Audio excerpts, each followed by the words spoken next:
Hey, what is going on? Oh, that sounds so good. That sounds like fantastic. I love that the new mic, man. I am the Dharma Guy. You are listening to I don't think I'm all messed up today. You're listening to Dharma Time. I am the Dharma Guy, and got our producer and I don't know if I'm gonna call you the co-host or not. Whatever. No, Last time I did, you got all pissy with me. No, not pissy. It's just it is what it is, man. So we are here today. I think it's a beautiful Tuesday. It's nice and rainy and cloudy. I'm all for that. I agree with that. I'm a big fan. I think you're one of the only other people I've ever met that kind of views it the same way. Yeah, it's a little muffled, a little bit. I don't know if you can tell or not, but anyways, regardless, I digress. So today, first of all, how are you feeling? Who, me? Yeah, you. Oh man, come on, man. I barely have a voice. I know. It's finally back today a little bit. I know. So I don't want to annoy people with this we have both been like a little under the weather. Like you were a little bit worse than me, but it's like it was weird. We got hit the same day. Yeah. At the same time. Right. And yours took a turn for the worse, and mine took a turn for the better. So you think it's because I went and did those things? I had to go speak. I don't know. Maybe. And you took a Zycam and I didn't. Maybe. You know. I don't know. I think that might have something to do with it. Maybe. I did take the Zycam, and it oddly enough, I feel like it worked, man. I don't know. I was actually pretty good the next day. Right. Just a little stuffy and stuff, but anyways, regardless, nobody really cares. I told Dana to take one. Yeah, as soon as she started feeling it today, I said, "You better take that Zycam right there." Well, yeah, because I should have done that. I guess that's what it is when you first start to feel any sort of whatever. You're supposed to take it right then. But anyways, so let's go ahead and get started, man. We'll do all the thank yous later on. Let's get started. I'm fired up about this one a little bit. Yeah. So, for those of you who follow social media, thank you, and for those of you who aren't, why not? But the thing I posted about today's show is everybody is a Buddha, right? Right. And the reason why I put that is because what I've noticed, right, and over the years of practicing this, is there seems to be some some difference of opinions of what constitutes a Buddhist, I guess. And there's some argument going on about and what people think is or isn't a Buddhist. There's No, it just closed down. Oh no. Remember I told you this button likes to touch bueno. itself? No bueno. No, you keep going. But anyways, so what made me think of it, right, was seeing the quote-unquote arguments happening back and forth between people in what constitutes a Buddhist or what doesn't. And the other thing that made me think of it was, I used to do a lot of the classes here locally. I used to go around and teaching people kind of the basics of Buddhism and kind of giving some insight as to what it is or isn't. And what I thought was interesting was a lot of the people who would practice the path, if you will. They knew the Four Truths and the Eightfold Path, which I'll cover today. They practiced it and they believed in it, and they felt that it would give them closure or happiness, enlightenment, whatever you want to call it. But they refused to say they refused to call themselves a Buddhist. They're like, I'm not really a Buddhist, though. I was like, well, why do you think that is? Well, and I think that's what we're going to talk about today a little bit. Okay. I'm already jumping ahead again. No, by any means. That's a great segue. I think that it was a combination of a few things, actually. I mean, do you think that they were like thinking you were like saying something negative? Like, is that like calling? No. Like, it's not offensive, right? Like, if you say, you're thinking like a Buddhist. I think what it was is, and this is just my opinion, right. I think that it was a combination of I think some of them felt that by saying that they were Buddhist, they felt like they were turning their back on Christianity, which was a lot of their religion. No, I got you. And so I felt I think they felt it was more of an either or, not a both kind of a thing. Yeah. And another one of them felt that they weren't far enough along the path to call themselves that. Like, I think, and I struggled like not worthy, you mean? Sort of. Like, I think I struggled with that early on in my practice as well. I felt that I needed to practice a little bit more or be a little bit more proficient in it, I guess, before I would refer to myself as that. Mm-hmm. And I think that there's something to it. I think that a lot of people feel that way. But I think that in that setting, I think that's what it was. I think a lot of them just felt either like they were turning their back on something, or they didn't feel as if they were, like you said, worthy, like they practiced enough or they knew enough. Right. Because I think that is enough, and we talked about this on a previous show. I think a lot of times people think that you need to be this monk in a robe and be able to, talk about all the different things in the Polycanon and be able to tell, wait, in the what? The Polycanon. That's What's the Polycanon? That's essentially the holy book, if you will. It's like the Bible for Buddhism. Wait, that's the first time I even really. I even studied it in school, but I'm sure I'd probably ditch that day. Wow. Polycanon? Yeah, Polycanon. That's what it's called. It's the Holy Quran is for the Muslims and the Bible for us. Polycanon. The difference about now get this. Yeah, tell me. Don't quote me on the numbers here. Okay. And if somebody's listening, don't. Well, that's not correct. Don't get crazy. I'm not a scholar. I didn't study this for a living. Yeah. This isn't my. I practice this stuff for enlightenment and happiness. That's my son laughing. Yeah. But so the Polycanon. The interesting thing about that is you got the Bible, which you could essentially, if you really kind of put your mind to it, you could probably read that in a couple days, a week. It's very well written and there's a lot of stuff, but you could get through it in a week maybe. Which one? The Bible, the Holy Bible. Wait, did you just say you can read the Bible in how long? I'd say I think people can get through it in a week. I would say. You're kidding, right? No. Have you tried? I read it when I was a kid, I'm sure, but no, bro. I mean, the whole first if I call a chapter and people get upset, I'm not talking about understanding it. You mean? Yeah. No. I'm just talking about reading it. Physically reading. That is the hardest read. I got in that first part. But how many? It's only what? I don't know how many pages. It starts off with this is the son of this, this begat this begat this begat this. I couldn't even get through the first part. I'm not saying understanding it. I started doing it on tape, on audio. I'm just saying physically reading it. I think you can get through it in a week. No way. No way. To me, it's like a Moby Dick. Well, there's faster readers out there, apparently. My mom is one of those readers that could probably knock it out in an hour. Yeah, no.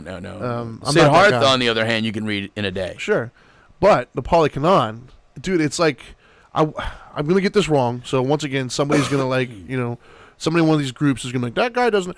I think it's 15 books or something like that, or it could be even more. Basically, it's so many pages it would fill this entire room. With pages. That's how big it is. So it's not even a book. It's a series of books. It's one book that fits in many books and many pages. It's insane. Wow. You could probably read a page a day for 2 years and you still wouldn't be able to How do you take a faith so simple and make it so complicated then? I have no clue, man. Why does it need that many pages? It's simple, but it's not easy. So you haven't read it? No. God, no. Oh my God. First of all, I don't speak Pali. Second of all... that's Pali is a language. Yeah, and second of all, it's ridiculous. It's enormous. I mean, there's something mentally wrong with you if you're going to sit down and I'm going to read that book today. Or I'm going to start and I'm not going to start. Good luck, bro. Give me the Cliff Notes. Exactly. But anyways, I digress. So, it's... Sorry, it was just you said Polycanon and I just... Sure. It threw me. I get you, man. I totally lost my train of thought, by the way, so thanks for that. My point being, though, part of my job, isn't it? It is, but I think that kind of is. I felt the same, right? For me, when I first started practicing Buddhism, first of all, as an atheist, it was a foreign concept to me, and when I got into it, I did picture. I always make fun when I say it, but I was kind of legit too. I always pictured just old Asian men picking up grasshoppers in the street. I didn't picture me. I didn't picture that. I pictured what I saw on TV, and there's so many people who are so well versed, and you can talk to them. They can tell you the year this happened, the year that happened, and the name of this monk, and all these other things. And so I was under the impression that you really needed to have all that to call yourself, a Buddhist. Oh, I see what you're saying. And I didn't have all that information, And there's still people today that I see have that information, and they make others sometimes feel like they're less than because they don't know it. Remember, we did a whole show on that. Right. Spirituality isn't a competition. Look right. it up on YouTube, kids. Right. But that's not what I'm talking about today, though. Right. So, I think that the thing that I find fascinating is the more I get into Buddhism, the more I realize how similar it is to all these other religions and faiths and traditions. Right. And the more I realize, if you're going to label it that and define it as that, how many people actually have Buddhist tendencies that don't, quote unquote, practice Buddhism or don't call themselves a Buddhist. I know you and I've discussed numerous times, and you've read the books and whatnot, but you have a lot of Buddhist tendencies or beliefs or philosophies that coincide with that belief system. Mm-hmm. But I don't think you go around telling people you're a Buddhist. No. I think you kind of respect all of them right. and take certain aspects, I guess. Right. I got a buddy of mine, Terrence, who spoken to him for years, and very, very wise individual. He was supposed to be the co-host of the show originally, by the way. But are you disappointed about that, or no? Okay, it is what it is. Just wanted to know. I'm not good enough. I'm white. So, it's an inside joke, by the way. He'll get it. Anyways, no, That's why there's that empty chair next to you for people watching. Exactly. But no, but talking to him, a lot of stuff that comes out of his mouth is very, very Buddhist. And I keep saying to him, I was like, dude, that's totally along the lines of whatever, and I'll say whatever it relates to. Right. And he just laughs it off, and he thinks it's interesting, of course. But so that's kind of where the show was going. That's what was in my mind when I was thinking of the show, was how many people kind of practice this philosophy and not really even know it. And the whole idea about we're all Buddha, the reason why I chose that is because in like Christianity, for instance, they refer to it as be more Christ-like. And in Buddhism, they call it find your Buddha nature. And all that essentially means is this philosophy, these skills, this belief system, whatever you want to call it, whatever you want to refer to it as, is already inside of us. It's already inherent in every single one of us. I like that Buddha nature thing. That's what it's referred to as, to find your Buddha nature. And that's one of the things that appealed to me, to be honest with you, was a lot of these Four Truths and Eightfold Paths and a lot of these concepts, we already kind of practice them. I look at my kids, they don't have any formal training in religion or philosophy, but when you watch them interact, they kind of already have some of these core beliefs. I think the problem is as we go through life, we get hurt, we get burned, and then we learn how to protect them. We learn how to cover them up and kind of shy away from that part of ourselves, our Buddha nature, if you will, because it's no longer safe to do so. And because we don't like that pain, we don't like that hurt, what we end up doing is we uh-oh, I don't like that face. It just keeps, I don't know why it's doing this. But keep no, going. So essentially what I'm getting at though is man, you messed up my train of thought again, man. Those faces you're making.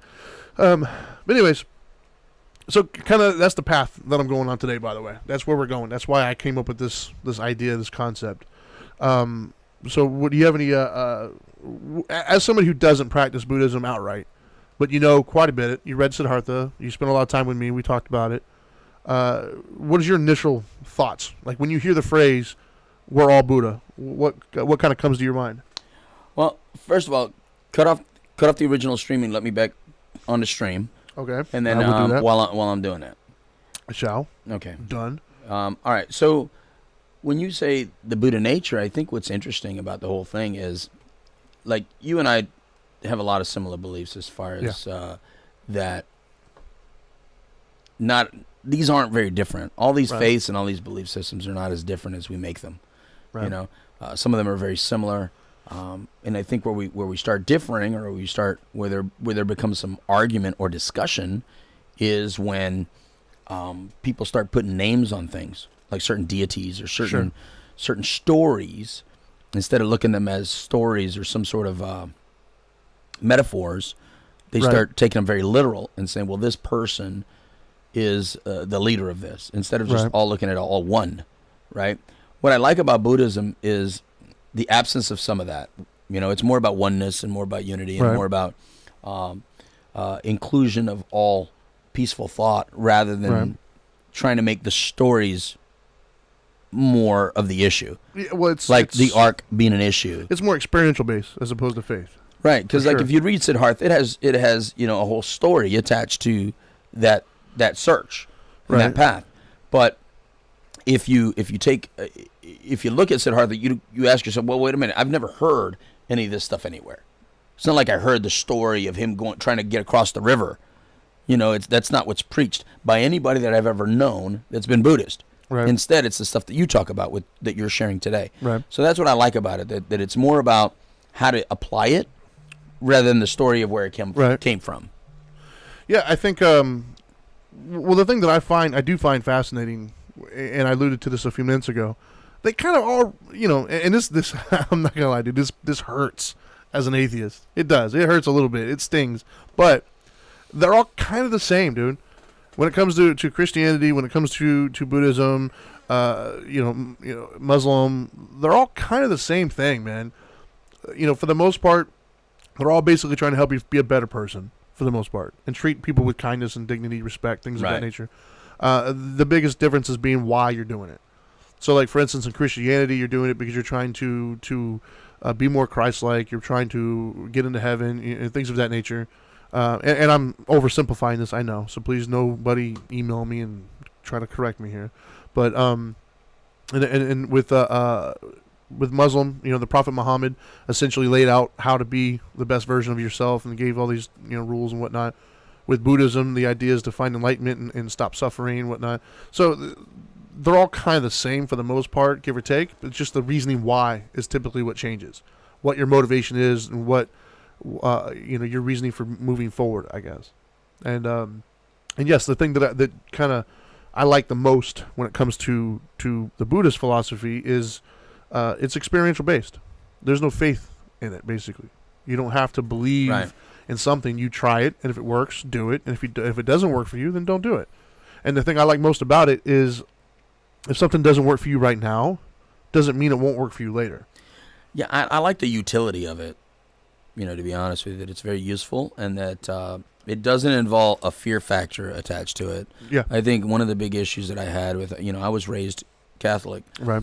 And I think one of the issues I had with it is at some point there was a challenge towards if you exist, then move the shutters or move this. As soon as you experience some sort of loss. Move the shutters? I don't think I've heard that one. Well, if when you experience loss or pain at a very young age, and you're reaching out, right? You're reaching out to, if there's something like that does exist, make something happen right now in my room. Make the light blink on and off. Yeah. If you exist. Sure. And so you do that challenge, even though you're told that you're not allowed to challenge. Yeah, I was guilty of that. Well, I did it, and nothing happened. Of course.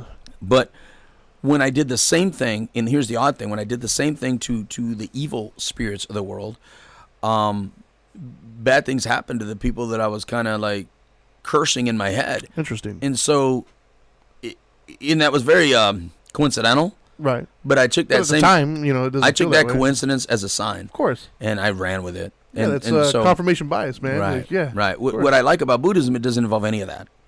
It simply involves, like the stuff that you talk about, which is understanding that pain is a part of life. Right. Understanding that the suffering is part of the deal. You know what I mean? And that your feelings are not facts. And so these things that I would have loved to have known that at that age when I was suffering all those horrible feelings. I often ask that they weren't factual. I often look back and wonder how my life would have been different had I stumbled across it earlier. Right. But I'm not sure if I would have been in a position in my life where I was ready to listen to it earlier either, though. Well, that's kind of why I'm excited about you talking about this today and maybe explain to people how to kind of get that basic approaches instead of, because if you just say Eightfold Path or something like that, I mean, it kind of just like flows overhead. But when you kind of explain it in that simplicity form, what I've noticed of all the people that I've ever put in front of you for you to help them on the spiritual level as I'm helping them get clean and sober, they always remember those two basic principles, and those are the two I remember the most. I'm looking at one right now. They posted on here on the thing. It says, you don't have to suffer. Sticks out the most to me. Most helpful statement you ever made to me, brother. That's what I'm saying. So can you go into that? I don't want you to miss that today. Yeah, kind of, to me, I'm going to go over those philosophies real quick. Right, those basic kind of concepts, and I'll try to do them as quickly as I can. But I don't want you to be quick. Why quick? There's 12 of them, so okay. We got to get through them I understand. all. Do you? Some are easier than others, I guess. You don't have to get through them all. Touche. The SWAT team's not going to break down the door. We'll see how it goes. Let's play it by ear. Let's get crazy today. Anyway, so, but the reason I want to go over them, and I'll do my best to make them as simple, of course, but I also, I try to link them to other philosophies. That's what's important. So people can understand, hey, that's very similar, you know? Right. And that's why my hope is for people to listen to this and realize, like, you know what, it's not that different. Right. Maybe I do have Buddhist tendencies and I'm not aware of it. And the reason why I say Buddhism is because, of course, I'm biased to that, and also it's been around a little bit longer. And it doesn't make you a heathen. It doesn't make you a bad person. Correct. And so you alluded to it earlier. So the two basic things, right? The two main kind of breakdowns that they have in all the different philosophies, right? In Christianity, it's an Abrahamic religion. So you have Christianity as we know it. Then you have like the Muslim, which is also Abrahamic. They believe in the same God, essentially. They just call it different names. I'm not going to get into all that right now. But you have in that main kind of umbrella, you have all these other religions. Well, same thing in Buddhism. In Buddhism, you have Buddhism. But within that, you have like Theravada, Mahayana. Those are the two main ones. And then within those, you have like Zen Buddhism, Tibet Buddhism, Vipassana. I mean, there's multiple different ones. But they all have the same core, if you will. And that's the Four Truths and the Eightfold Path. So you start looking up Buddhism in any form or fashion, you're going to probably find, I don't know why they rely on this like mysticism, but if you start Googling Buddhism, you're going to find tons of stuff that you're going to read and be like, what the hell does that mean? And that's where I think I come in. I try to do my best to explain it like we're just hanging out. I don't know why they have all this mysticism. I don't know. I don't understand the concept in that. Right.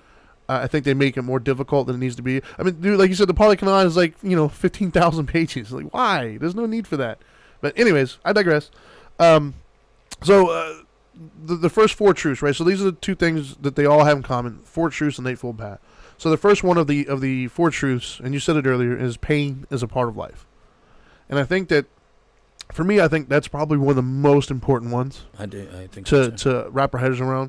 The funny part is when I teach this, the first 4 truths, when I start talking about it, people kind of glaze over, and they all say kind of the same thing. Yeah, I get that. I get it. But the one thing I noticed is it's simple, but it's not easy. No, so applying it is exactly is much bigger than that sentence. So it's a very simple concept to kind of comprehend right when you hear it. However, over the years, 90% of the time, when people come up to me and they're having issues, it revolves back to their inability to either properly apply or properly understand the 4 truths.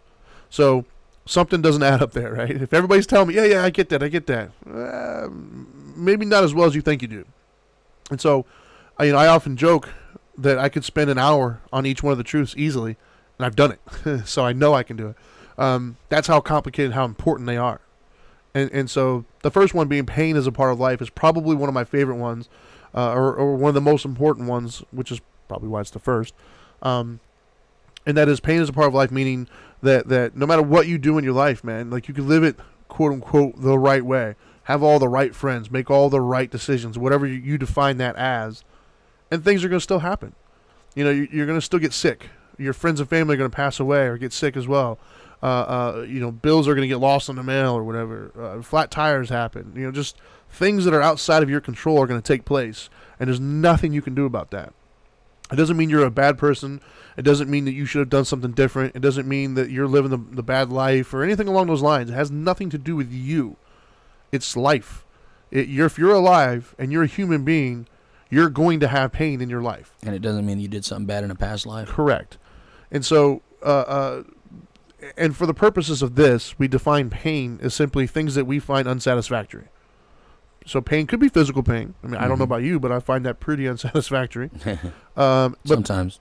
But pain. That's a different show. That is a different show. But pain can also be emotional pain. It could be, stress. It could be, I always tell people in my groups, there's a spectrum, right? And something as small as, I can't find my keys at the moment, to, hey, my mother just died. There's a spectrum there, and that's all kind of things that we deem as unsatisfactory. And that's going to happen. And the weird part is everybody kind of knows that. I never met anybody that really kind of argues that point with me.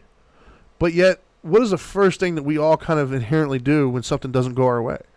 We get upset. We get frustrated. We get mad or angry or disappointed that pain happened. Even though in the sentence prior, we'll tell you flat out, yeah, of course it happens. Then why are you acting like it's such a surprise to you when it happened? And the example I'll use, and I always use this one because it's just the most prevalent. I like to use extremes sometimes to get points across. And that is, if somebody you just met walks into the room and introduces themselves to you, and you guys start talking, and they say, hey, that their life should be perfect and amazing and awesome, and nobody should ever tell them no, and nobody should ever cut them off in traffic, and they should never get stopped by a red light or whatever, all these crazy things, I don't know of anybody that would be like, yeah, that sounds reasonable. No, most people are like, you're retarded, dude. Like, what? No, that's never going to happen. So we are aware, painstakingly aware, that things are going to take place. But yet when it happens to you, it's like, why is this happening to me? Why me? Yeah, if it wasn't for bad luck, I'd have no luck. No, dude, It has nothing to do with you. Life is just doing what life does. You forget how many cars didn't hit you. Exactly. You're the one that placed expectations on everything, not life. Life is just doing what life is going to do. Yeah. And so I think that is such an important concept to have, is you have to realize that there's nothing you're going to do in this life that's going to enable you to live a pain-free life. It doesn't work. It just, It's impossible. And a lot of times I'm having this discussion in a group full of addicts who are going through counseling, and one of the things I typically say to them is, have any of you guys found the path yet? You've all been trying a lot. You haven't found it yet. And if anybody could find it, trust me, they'd find it. And it doesn't exist. So that's proof positive that there is no path that leads to no pain. Yeah, you know what? Maybe an addict probably hid that pain. I mean, an addict hid the path because only an addict can hide something and not find it. Sure. Well, and even even the good stuff causes pain. Yeah. And that's the big FU right there, right? Is even the good stuff causes pain, because you ever been on a great vacation? You've been on this amazing vacation where it's like, oh gosh, the water. I know you just went to Aruba not too long ago, right? So last summer, the water's amazing. You know, you're having a great time with your family. You're making memories. Mm-hmm. It's an amazing time. You got to come home at some point. Yeah, you got to stop.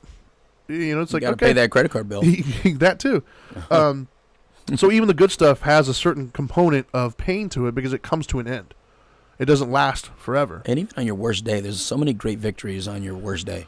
Yeah. If you add up every little victory that did not happen to you. Yeah, absolutely. So, so that is the first truth. And so right off the bat, if anybody's listening to this and you would say that you have nothing in common with Buddhism, but yet you can appreciate the fact that things happen in life that you can't control, you can mark that off the list as step one. That's a Buddhist thought, too. I think there's a lot of people that actually believe that they can control it, though. Somehow they feel like they're dominating all of those things. I think they feel that they can, but they don't think they can, if that makes any sense. Like, if you talk to them on a conscious level, they'll admit that they can't, but it doesn't stop them from trying. So how does that fit into the people that believe that everything is happening for a reason, like it's all predetermined? Does this one play into it all, or is that another part of it? Am I just going somewhere? I'm not sure if that's inherently Buddhist, though. That concept. No, I don't mean that it's inherently Buddhist. I mean, like, how does the Buddhist thought play into those people that believe that? Well, in theory, like, does it contradict it? In theory, I'll say that everything kind of does happen for a reason.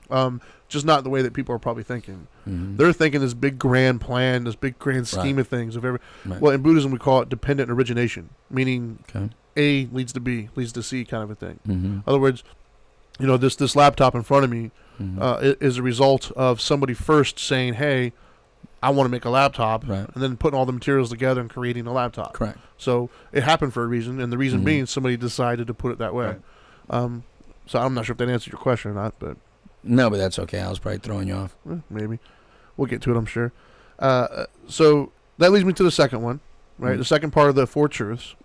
And the second part is this is one that usually pisses people off. Uh-oh. Yeah, this is the one that pisses people off.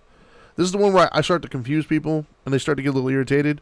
And this is one where when I finish it, hands immediately go up. Oh, really? And they all have a specific instance, and they're very angry at me. Uh-oh. Yes. Let's do it. And the second one is you cause your own suffering. Nope. Exactly. Through aversion to the bad stuff, essentially, and clinging to the good. It's called aversion to pain or clinging to the good. That's the one that pisses people off. When I say you cause your own suffering, they immediately are like coming up with an instance of, somebody, killed my kid. How did I cause my suffering? Blah, blah, blah. Right. And they get very, very angry with me sometimes. Yeah. And so that's when we have to learn to separate, right, the difference between pain and suffering. Pain, and I hate to keep using that example, but since it's already out there, somebody killed your child, that would be the pain. The painful thing that happened, the thing that you had no control over, the event that you found unsatisfactory, that you didn't like, that hurt and everything else, that happened. The suffering is what you do to yourself. The suffering is this blaming yourself. The suffering is not being able to cope with it, not being able to go through the stages of grief and kind of move on with your life a little bit. The ones that cause you to maybe self-medicate, the ones that cause you to take it out on the people around you, the ones that you just can't get over, you can't let it go, you can't move past it, you can't heal. That would be the suffering. Right. This one is way so important, I think, especially for somebody that I know is watching this and listening to this. Okay. So if someone killed themselves via suicide, and they're still suffering from the loss of this loved one, can you kind of like make it relevant to that then? How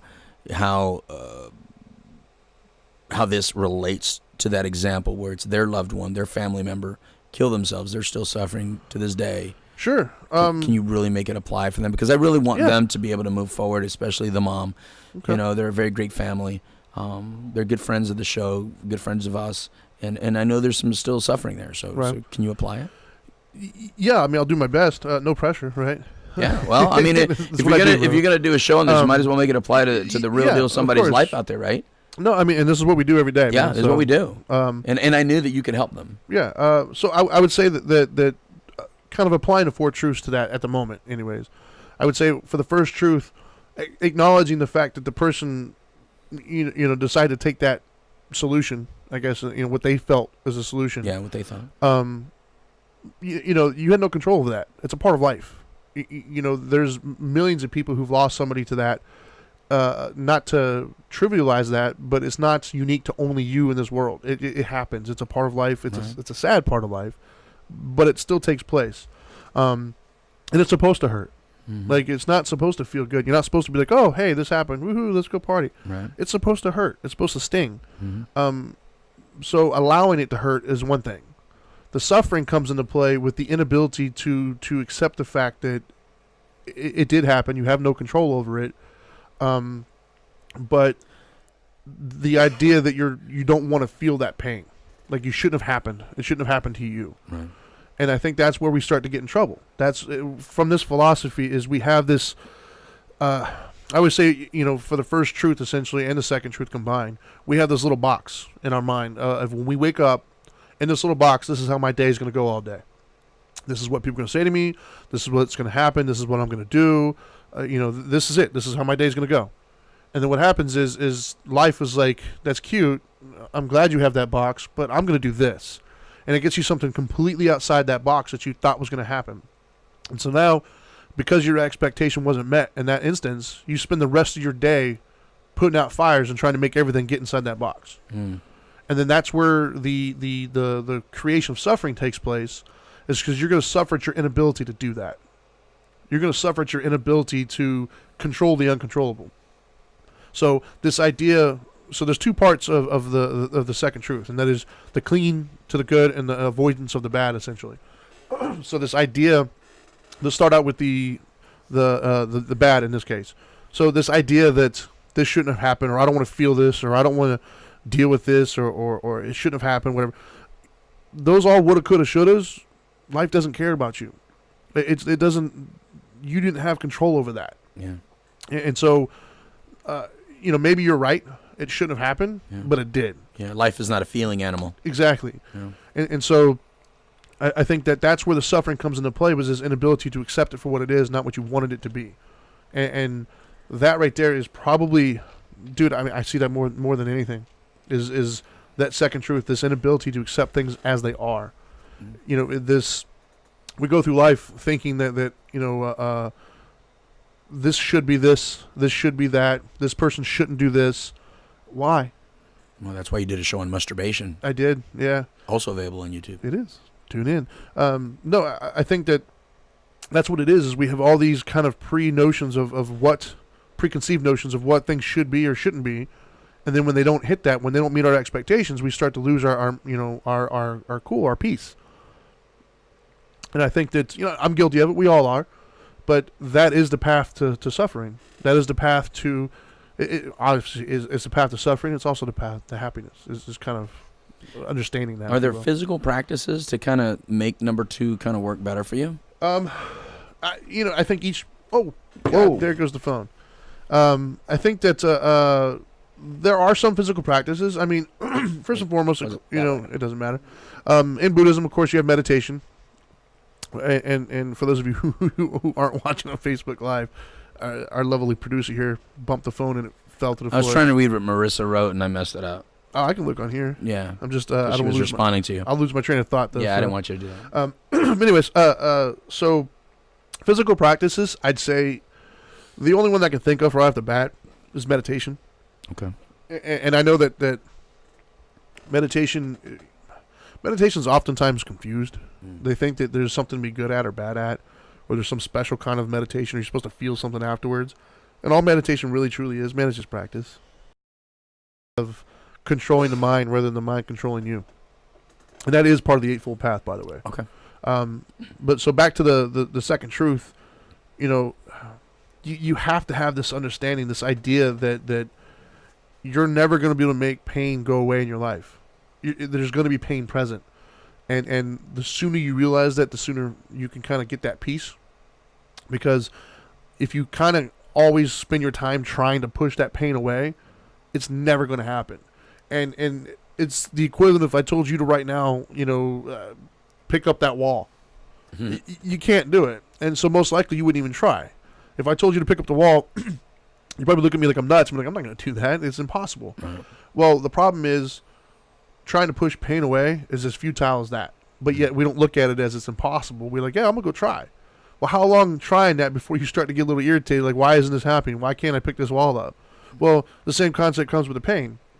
You spend all your time trying to push that pain away, and you keep getting more and more of it. And there's I think it was actually Alan Watts, and I'm not going to quote all of it because I'll mess it up, but I think Alan Watts was one of the ones that says when you spend all your time focusing on what you don't have, right, then you start to realize it becomes even more apparent. Right. Like that's what you spend all your... So if you start spending all your time trying to push the pain away, then that pain gets even bigger and bigger, and that's all you see now is that pain, if that makes sense. It's a big theory that Alan Watts came up with. It would take a whole hour to get that out, but yeah, I think that's part of it. And so, for instance, if your a loved one ended their own lives, I think that we have to accept the fact that it hurts. It's okay, and it happened. Mm-hmm. There's nothing we can do about that. They were on their own path, and that was the choice that they made. Right. It sounds callous, I guess, but that's what's going to lead to the peace. And that's one of the things I posted a while back was you can be right or you can be happy. Right doesn't always equal happy, and so maybe you're right. This shouldn't have happened, but that's not going to be what gives you your happiness, if that makes sense. Mm-hmm. And the other half of it would be clinging to the good, and that's where, like for instance, a lot of addiction starts to come into play. Not always, but sometimes, and that is, hey, this feels good. I want this all the time. Mm-hmm. How do I make this last forever? And that causes suffering as well because, as we've already noticed, everything good comes to an end as well. No matter what it is, good or bad, it's all impermanent. It doesn't last forever. And so the second one is that's how you cause your suffering. You cause it with this belief system that you can make your life great and awesome all the time. Be it by pushing away the bad or clinging to the good. You have this idea that you can accomplish that and you can't. So is it like basically saying let go? Yes. Let it be what it's going to be, mm-hmm. right? What is that? Change the things that you can and know the difference. Kind of the serenity prayer. Yeah. Or like my brother used to say, just shake it off. So I learned that. Yeah. I learned that parenting style from my brother. He would just say, shake it off. Like you weren't allowed to. You were allowed to feel it for the moment. Right. But then if you went on and on about it, it's like, no. All right, now you're going too far. Well, that's where the suffering comes. Cry in the moment. Okay, yeah. It hurt. I got you. But you're still talking about it. And once again, this is simple, but it's not easy. Right. It's right. easy. So it does appear callous. Yeah, it's easier said than done for mm-hmm. sure. But at the end of the day, we're talking about how do we find that peace. Right. And the way we find that peace is through acceptance. We can argue all day long what should be, but it's not going to change what is. Right. And so that's where that acceptance comes into play, which would lead us to the third truth, by the way. Okay. The third truth, which is my absolute favorite, and I've said this for years, and it always just gives me goosebumps even thinking about it. It's my favorite. It changed my life. I'm not going to lie. This third truth is what set it off for me. Hearing this was what, like, in my head. And that is, the third truth is you don't have to suffer. There is a path that leads away from it. And just even now, thinking about it, that was the most amazing thing I've ever heard because I've met tons of people, man. Mm-hmm. Even with us, with all the stuff that we do now. Yeah. But even prior to this life, I had another life where I was in businesses and government. And I've met thousands of people in my life. Not once has anybody ever told me that. It just never occurred to anybody. It's not something that's talked about.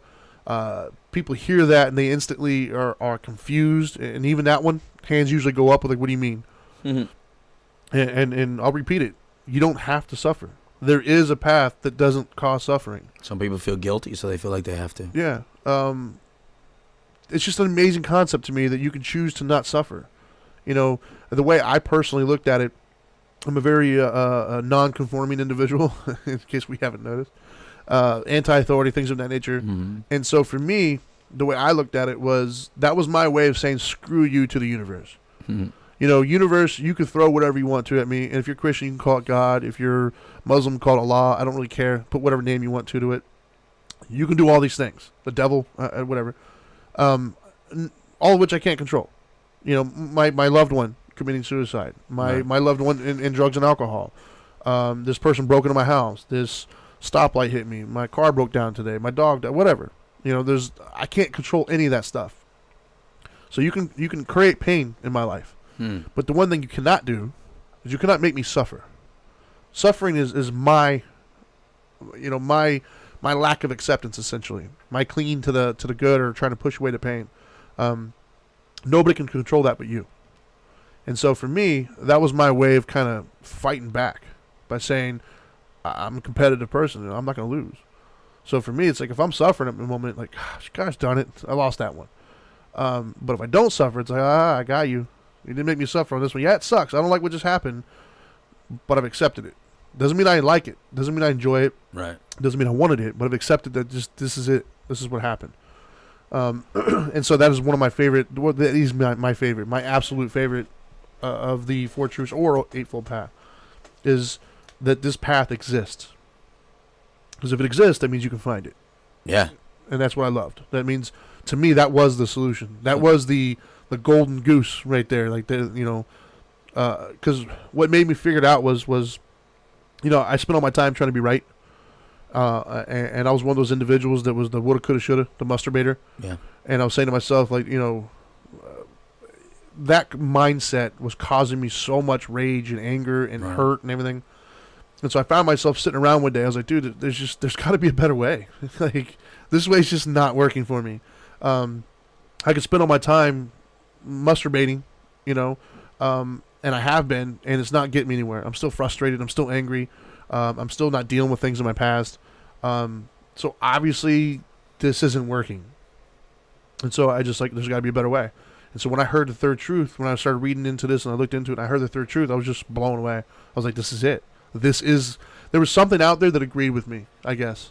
Because the one thing I didn't have is any of the religions and stuff, any of the mentors, people I spoke to, none of them said that. None of them agreed with me that there is a way of not suffering. Well, I think, to me, when you say that, I hear in the Christian world them saying there is hope. Yeah. That's what I hear. True. It sounds very similar to there is hope. Well, that's when they say that, God works mysterious ways kind of a thing. I mean, they may not use those words, Sure. For me, those are the ones I heard. Right. And for me, it just didn't, it wasn't spoken in the way I needed to hear it. Right. And so for me, I needed to hear somebody say, yeah, you're right, there is another way. Mm-hmm. Like, I needed to hear that a way does exist to where you don't have to deal with all this crap. Right. And so Buddhism was one that said it. Everything else... Well, they're all saying it. In those words. Is what I neneeded to hear. It's just like being in the rooms, there's a lot of people that heard a lot of good things from people, about not drinking or not using drugs, and then all of a sudden one person says it just a little bit different, and then all of a sudden it clicks. Well, my kids, man. I tell my kids tons of things, and they don't listen. Somebody at school tells them, now, same thing. But for me, the one thing that and the only reason I said that is because you said none of the others are saying that, but they are saying there's hope. Yeah, they are saying there's hope. So they have the same message, and this is why they all link. This is why they're really a lot more similar than dissimilar. Well, what I would say as a Christian to somebody is it's in God's hands. You got to put it in His hands and understand that everything happens for a reason, kind of thing, and He works in mysterious ways, and He has a plan. This isn't your plan. Mm-hmm. You got to trust and give it to Him and let Him drive the car, basically. Right. And for me personally, the reason why I had an issue with that was, as an atheist, I'm a non-believer. And so this idea that I'm going to put my stuff into another entity's hands just bothered me. Right. To whereas Buddhism, the way they phrased the exact same thing, the way they phrased it was more, you control this. Right. And so it just spoke to me more. Right. And it kind of it clicked at me, and it was just like, wow.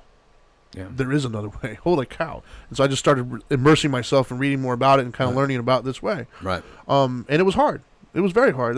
Dude, I'm telling you, the first three truths, right? The first two, those are hard, man. Right. The idea that pain is a part of life, it feels like a very defeated, oh well, kind of an attitude. Mm-hmm. But it is. Like, you got to have this idea that I don't have a magic wand to where my life is perfect. Well, it seems like there's what seems really magical about it is it's very necessary to realize that you got to forgive yourself no matter what kind of pain you're dealing with, whatever emotion you derive from it. But to get to an understanding where it came out, this pain came from outside of you. However, for you to carry it and you to move forward with it, you do have control, because people really innately want control. Yeah. So that's probably what really made you really enjoy it. Yes. Because everybody else is saying you got to let go. It's not under your control. And you're like, okay, well, I got that with the pain that had happened was not under my control. But now you're telling me the healing is not under my control either? Well, that's a little bit restricting. Yeah. So for me to give it back to you, for someone to give it back to you and say you are in control of this, that's why you went and read about it and made it more attractive for you. And that's what spoke to me. Yeah, I see that. For me. But at the end of the day, that's kind of what we're talking about. Is they're all the same, right? For some, and I know many people who are religious who like the concept, like the idea of a God out there, an entity that is looking out for them, that's got a plan. You just got to trust and believe in that plan. Yeah. For some of those people, it works. Yeah. What works for me? It just didn't work. Yeah. What works for them is to release control and let it stay released. In other words, it takes a lot of pressure off. Trying to control things is exactly what created all the problems. Sure. So just stop controlling things and let the world happen, and things will go really nice. Yeah. That's what makes it attractive for them. And it can take a lot of pressure off, right, too. Right, it takes a lot of pressure off. It's like a great feeling of like, oh, you got that? Oh, okay. Yeah, I'm good. Hey, he's got it. I didn't know I could sit in the back seat and just go to sleep. For me, that just didn't work, Yeah, I got you.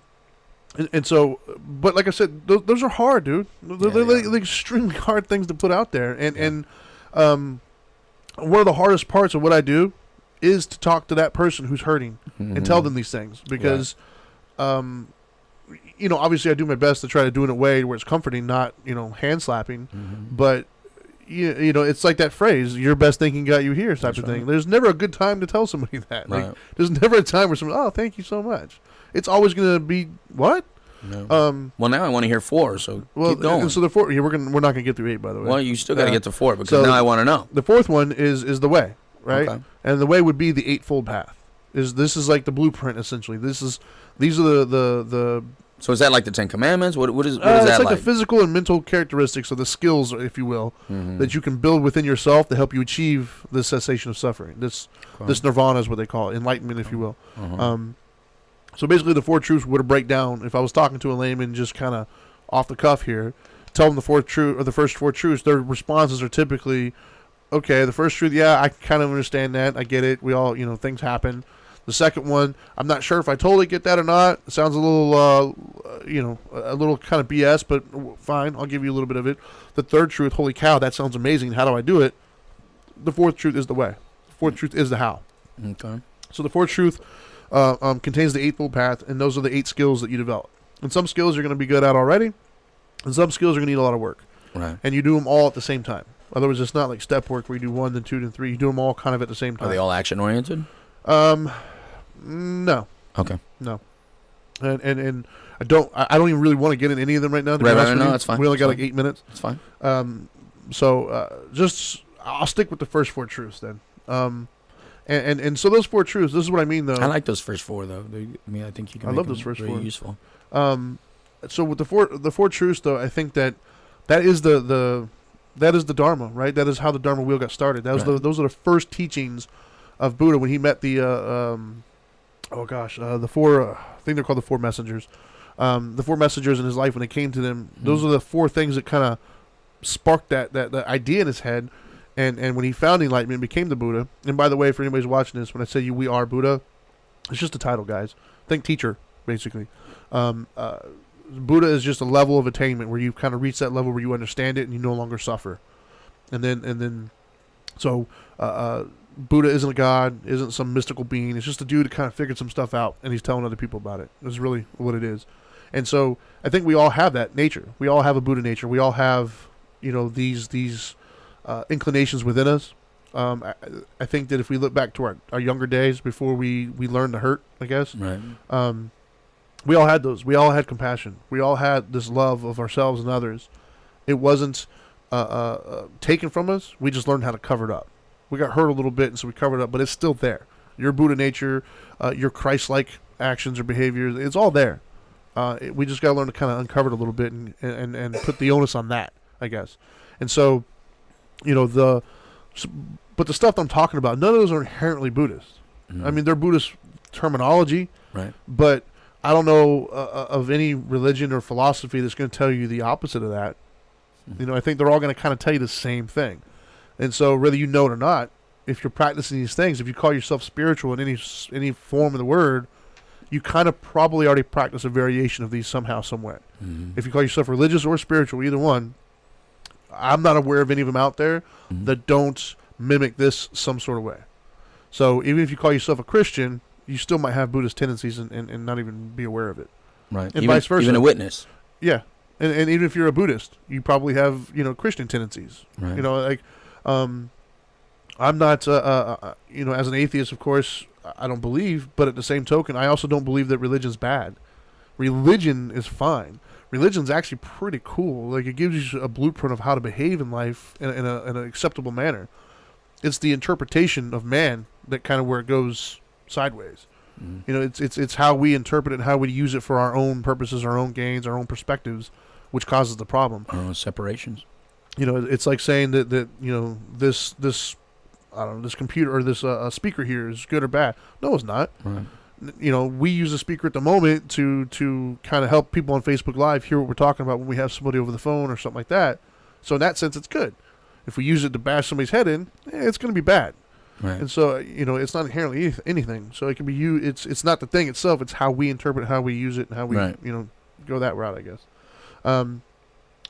But anyways, the four truths are essentially the cornerstone, if you will. That is the main thing that you kind of have to wrap your head around if this philosophy is going to do anything for you. How do you suggest that people, if they want to know more about this or learn more about it or just learn how to apply it more, are there certain books that are better than others to learn the application, the real application of it, to not have to go read all those 15,000 pages? Yeah. Because, like you said, there's all these different forms. And is there a temple, a Buddhist temple, where like right here in Orlando? We have some. Okay, so I've been to them, but I'm not. What happens when you go to one? Well, I got turned off, to be honest with you. Oh, okay. And that's part of the reason why I do what I do. Okay. Man, is I don't. That's the sad part. Is there not a lot of people out there who are preaching this stuff. Right. What I personally ran into is, and it's getting better, but what I ran into is there's usually kind of two types. There's one, which is the individual that is just very hard to relate to for a lot of people. The person is either the monk or the person that speaks in terms of like, oh, the universe this, and these very weird mystical kind of dialects, if you will. It's very hard to relate to that individual. Right. For me, it was. Right. Somebody coming from the streets and doing the things I did, right. I'm not trying to hear somebody talk about, peace, love, and hair grease, essentially. It's just right. like, dude, get out of here. That doesn't make any sense to me. Right. And the other half, what I saw a lot is there's a lot of meditation places, but they don't break it down for you. They just meditate. And so for me, I couldn't sit in a room of strangers with my eyes closed. Just go do a nap. Yeah, it just wasn't for me. And so like the temple, there's one of the biggest temples in Central Florida is actually right down the street from my house. I went in there, very nice people, very welcoming, very awesome, very accepting. And they teach classes there as well. But it's very, very generic. And I found it hard to relate to. I found it wasn't in our language. So it's like dogmatic, kind of like? It just wasn't, it was taught by people that I don't think have lived the type of life that I would relate to, that would speak in terms that would speak to me. And I've run into that a lot with other people who said kind of the same thing. Or if they did, they now went so far as to maybe look, sound, and feel like their interpretation of what it is. Just non-relatable for some people. Is there like let's say you wanted to open up a Buddhist temple or something? Is that what it's called, a temple? Yeah. Let's say you wanted to open up a Buddhist temple. Is there some sort of path to that? Do you have to be like, like a minister's ordained? Like an ordained minister? There is and there isn't, I guess. Anybody can call themselves a Buddhist, and that's the other thing. Right. To be a Buddhist, all you have to do is follow this path. Okay. Like, there's no special handshake you got to learn. There's not a robe you got to buy. You kind of just have to follow the path. Like, the only requirement to A is the desire to stop drinking. Yeah, and so to call yourself a Buddhist is just, do you follow the path, or are you trying to find enlightenment? If you are, congratulations, you're now practicing Buddhist. They call it practicing for a reason. You're doing your best. We fail sometimes, and sometimes we don't. But there are There are lineages, though, that exist from certain monks and things of that nature. And so if you're trying to be ordained, if you're trying to have that kind of lineage, then you'll have to go and be ordained by those individuals. And they have a very specific requirement for each one of those. So, like, would you get some flack? Like, let's say you wanted to open up a Buddhist temple and call it a Buddhist temple. Would you get flack? Absolutely. Okay. Yeah. Not from the layman. I would get flack from the people who are within that world that take it probably more serious than they should. And that's the thing that I've noticed in all philosophies and religions is sometimes you can get to the point where you forget the main point, the main idea of what you're doing, right. and you start judging a little bit. Right. Because at the end of the day, if you want to open a Buddhist temple and if you're doing good, why not? Go for it. Why not? That's what I was thinking when you said it.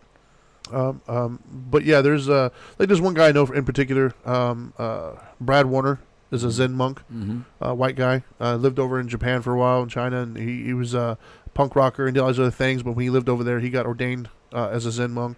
A lot of people questioned his lineage, and it's just this weird controversy. Why? I don't know. I mean, he's done some good for some people. Right. Wrote a lot of books. They're kind of, they're weird. They're iffy. They teach their own. But I think he's trying to do good. But he's gotten a lot of flack for it, for sure. The short answer to that is there's not a lot. So that's why I recommend, finding as many mediums as you can and finding the one that does speak to you. Right. Obviously there's this show, and I post a lot of things, and I have talked about writing a book in the past, and who knows, maybe it will come true. But I do my best to try to break it down where it's a little bit more relatable for the average individual. But there's tons of podcasts, there's tons of books and movies and shows and documentaries. So I would recommend people to start looking into it, man. Start finding one that speaks to you. So those are the three things. Absolutely. Those would be the three things. Is find something that relates to you. I love it. That sounds like one, but there's three different ways of getting it, I guess. Anyways, we are look, listen, feel.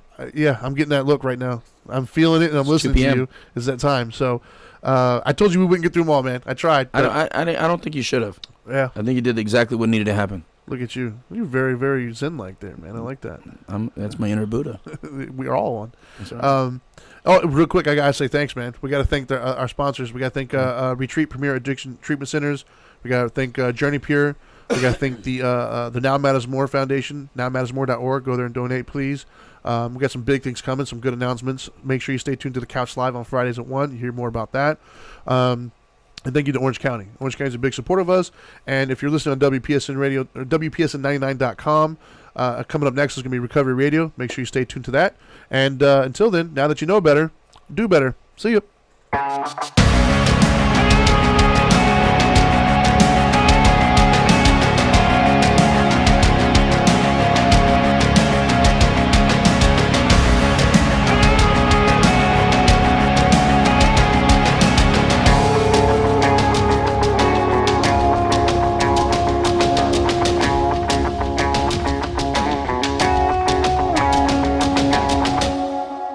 I think he plans it all out. Just makes it up as he goes along. Human knowledge belongs to the world.